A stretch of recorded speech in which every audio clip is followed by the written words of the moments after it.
Rain patches of video spying vulnerability, a Linux crypto miner malware was found, and a cybercrime group is using fake reservation emails to steal information. All that coming up now on ThreatWire. Greetings! I am Shannon Morse, and this is ThreatWire for August 23rd, 2022. This is your summary of the threats to our security, privacy, and internet freedom. This week, I added 14 additional important news stories over on the Patreon page for easy access to action alerts and, quite frankly, just stuff that you should know about. And that roundup includes a few wrap-up stories from DEF CON, which, side note, they did have a mask policy, but as you can see, I came home healthy and ready to do more shows. That is extremely important whenever you are self-employed like I am and you don't get PTO, so thank you so much to everybody who went to DEF CON and followed their policies. So if you are interested and you want to keep this show going, please consider becoming an Alliance member over at patreon.com/threatwire. That's the only way that I can do this show, so thank you so much for supporting my content in whichever way you do it. Let's go ahead and get started with today's news. Researchers with security firm Checkmarx discovered a flaw in the Amazon Ring Android app that could have allowed an attacker to access camera video recordings, geolocation information, and personal information through a malicious app. Now, with over 10 million downloads of the Ring Android app alone, this is considered a severe vulnerability for users of these home security cameras and devices. This was disclosed to Amazon on May 1st, and it was fixed on May 27th, with public disclosure now happening. The problem resides in a deep link activity, which is exported in the Android manifest. This means it's accessible to other apps on the smartphone, and it could be launched by said apps. So if a malicious application, for example, was sneakily downloaded onto a user's phone, that app could be used to creep on users' Ring data. Activities on Android phones are components of a program that users can interact with on the display. If these activities are added to an app manifest file, they can then be used to interact with other installed apps. Now, there are two main parts to this hack.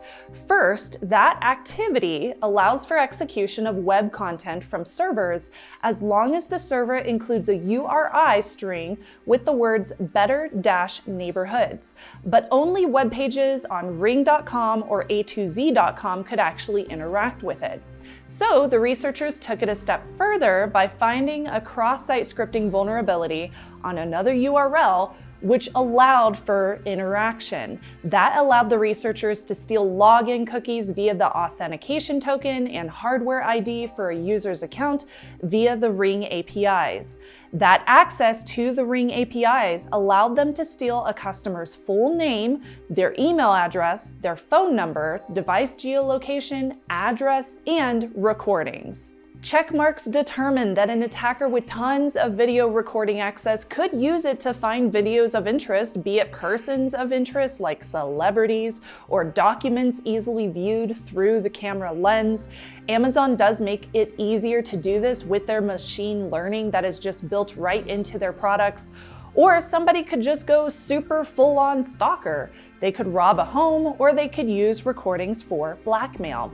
Now, luckily, this problem was fixed, and there are not any signs that it was used in the wild, but moral of the story? Either set up a localized option for home security and monitoring that doesn't go up to the cloud, or set up your cameras in places that won't open you up to potential harm if video data is stolen.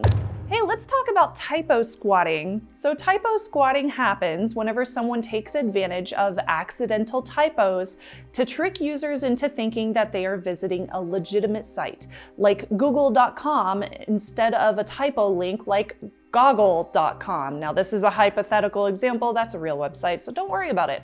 A researcher at Sonatype discovered that at least 241 malicious packages are being used to drop crypto miners on Linux machines by using typo squatting within the PyPy or Python package index and the NPM open source repositories. Now, these repositories are legitimate. They are legitimate ways to find and publish third-party software, and they are officially used for many distros. Many of the registries are widely used libraries, and each of the malicious packages appears to download a bash script to run crypto miners.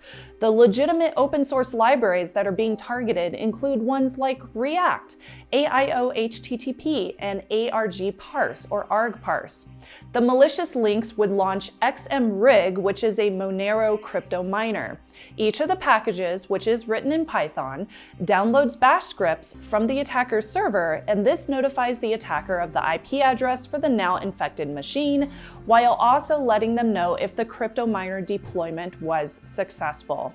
At first, the researchers who found these malicious packages reported 33 of them to PyPy, and they were removed quickly, but the threat actor published 22 more at the same time.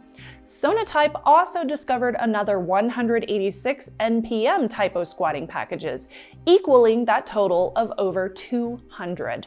Now, this isn't the only time that PyPy has been targeted with malicious packages. Another discovery was made of about a dozen packages that hosted malware. In this case, my cat is talking to me. In this case, the attacker was using malware that modified Discord into a backdoor to steal data from browsers and Roblox. The package can steal information from Google Chrome, Chromium, Edge, Firefox, and Opera, including passwords, history, cookies, and search information. Now, all of that data is uploaded to the attacker via a Discord webhook. My cat is still talking to me, while also modifying the JavaScript file for Discord to add a backdoor, allowing the attacker to also steal information about your Discord account. Now, the second part of this malware focuses on Roblox, and that steals account cookies, the user ID, Robux balance, and the status for the gaming platform. From both of these cases, we can tell that PyPy and other open source repos are being used to host malicious libraries, which are used to install crypto miners and steal data. Now, in some cases, like the former, the repository itself acts quickly to remove those malicious packages. But in other cases, like the latter, the files were still accessible at time of recording.